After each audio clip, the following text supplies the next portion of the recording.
जोहार आप सभी को।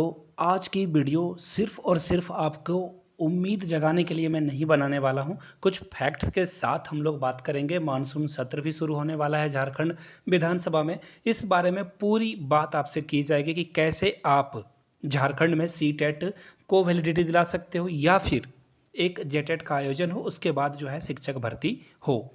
अब देखिए, नीचे कमेंट सेक्शन में 2016 वाले गंध मचाने आएंगे, मुझे पता है, उनको आने दीजिए, उनका हक है, फ्रीडम ऑफ स्पीच है अपनी बात रखने का। इनका कहना है कि 7 सालों से अगर तुम्हें जेटेट पास करा के बैठाया जाए तो तुम्हें कैसा लगेगा। अच्छी बात है भैया, आप 7 साल बैठे, हम लोगों ने भी 16 के बाद जो है बीएड करा है, हम लोग भी 20-25 साल बैठेंगे, तब आपका और मेरा बदला पूरा हो जाएगा, है ना। तुम जैसे बैल बुद्धियों को मैं क्या ही जवाब दूँ। तुम लोगों से निरा मूर्ख मैंने इंसान धरती पे देखा ही नहीं है। ऐसे ऐसे तुम लोग लॉजिक ढूंढ के लाते हो, जिसका लॉजिक की जो वैल्यू है ना, गधे के जो पॉटी होती है ना, उससे भी ख़राब लॉजिक तुम लोग लेके आते हो। तो इसलिए तुम लोगों को तुम्हारा लॉजिक मुबारक। मैं सिर्फ और सिर्फ झारखंड में जिन लोगों ने बीएड और डीएलएड 2016 के बाद से कर रखा है, उनके साथ ये बातचीत करने के लिए ये वीडियो मैंने रिकॉर्ड करा है। कुछ चीज़ें आप लोगों को मैं यहाँ दिखाना चाहूँगा जो कि आपके लिए अच्छी बात है। सरयू राय का ट्वीट है, साथ में बाबूलाल मरांडी जो कि विपक्ष के नेता भी हैं और साथ में अब बीजेपी के प्रदेश अध्यक्ष भी बन चुके हैं। एक और ट्वीट आप बाबूलाल मरांडी की अलग से देख सकते हैं, भोकाल टीवी का भी है। तो सारी बातें हम लोग करेंगे कि क्या पॉसिबिलिटीज़ बन सकती है। देखिए, सबसे पहली बात एक जेटेट करा लेने से सबका भला हो जाएगा। पूरे झारखंड में कोई एक इंसान खड़ा होकर नहीं बोल पाएगा कि मेरे साथ अन्याय हुआ है। जैसे कि जिनका सीटेट बीएड या डीएलएड जो है चल रहा है, वो अगर फाइनल ईयर में है तो उनको भी शामिल कर लिया जाए एग्ज़ाम में, लेकिन जो फर्स्ट सेमेस्टर में है उनको शामिल नहीं किया जा सकता है, उनको इंतज़ार करना होगा। ठीक है, सबको खुश नहीं रखा जा सकता है, पहली बात। दूसरी बात, जेटेट अगर हो जाए तो कोई भी एक झारखंडी वो खड़ा होकर नहीं बोल सकता कि उसके साथ अन्याय हुआ है।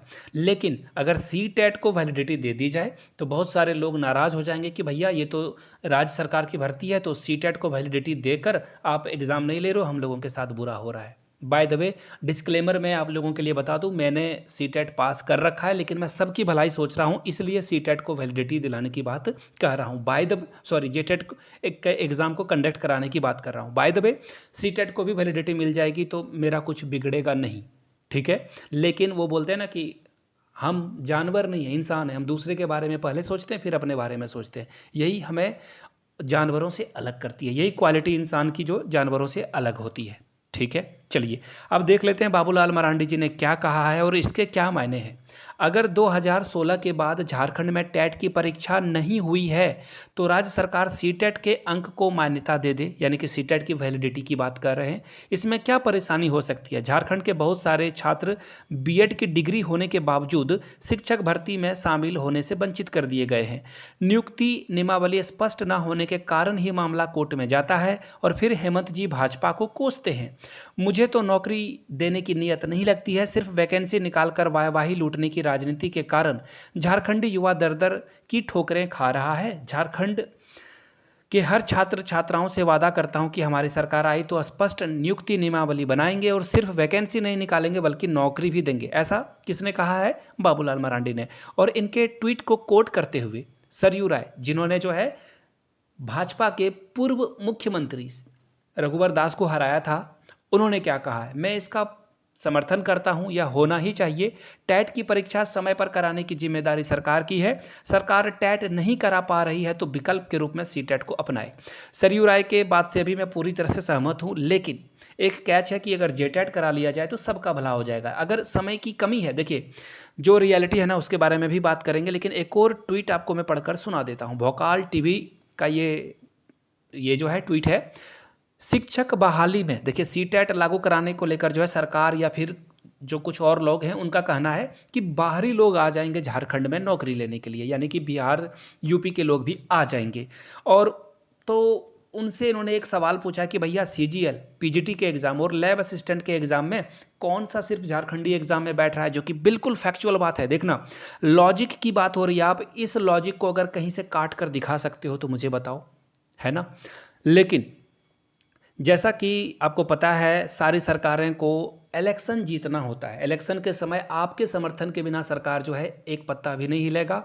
और जिस तरह से विपक्षी पार्टियां भाजपा या आजसू हो गई या फिर कोई निर्दलीय विधायक हैं, वो अगर सरकार के ऊपर इसी तरह से कॉन्स्टेंटली जो है प्रेशर बनाते रहेंगे तो definitely at least, I repeat, at least CTET को वैलिडिटी मिल जाएगी। और आप देखना ये होता हुआ नज़र आपको आएगा। ये बहुत बड़ी खबर है और मानसून सत्र शुरू होने वाला है। ऐसे में आप क्या कर सकते हो, अगर आपके विधायक नज़दीक में रहते हैं या फिर आप उन्हें फ़ोन, व्हाट्सएप कुछ भी करके उनको बोलिए कि सीटेट और जेटेट का मुद्दा आप विधानसभा में उठाएं, ताकि जो छात्र, और आपको भी पता है, सरकार को भी पता है, हेमंत सोरेन, रघुवर दास, XYZ सभी को पता है, एक बार शिक्षक भर्ती आ गई तो 7 से 8 साल लग जाते हैं, एटलीस्ट 8 से 10 साल लग जाते हैं वैकेंसी आने में।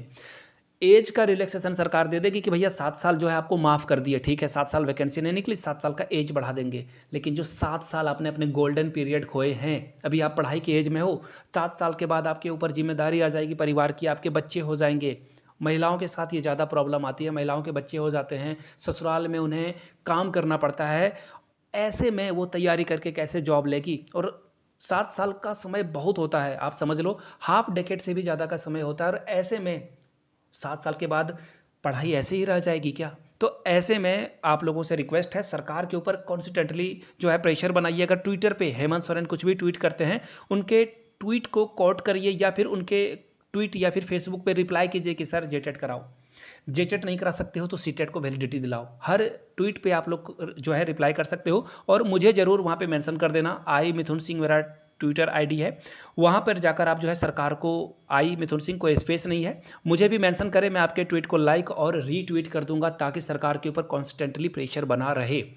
बाय द वे, आप लोगों की जो भी राय हो, क्या आप चाहते हो कि सिर्फ सीटेट को ही वैलिडिटी मिले, है ना? तो नीचे कमेंट करके सीटेट लिख दीजिएगा। अगर आपको लगता है कि नहीं भैया सीटेट करने से हमारे साथ बुरा हो जाएगा, जेटेट का आयोजन कराया जाए, तो जेटेट लिख दीजिएगा कमेंट सेक्शन में।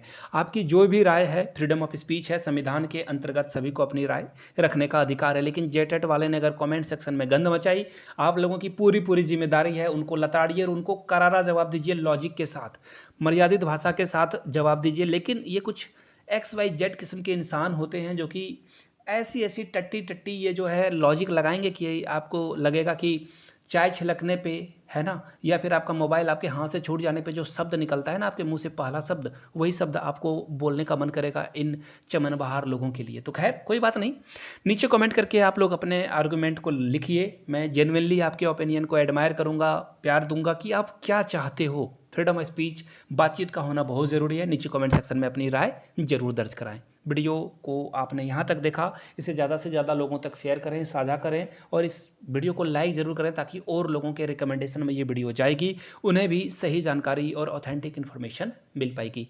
वीडियो को यहाँ तक देखने के लिए आप सभी का हाथ जोड़ के बहुत बहुत शुक्रिया। Have a good day.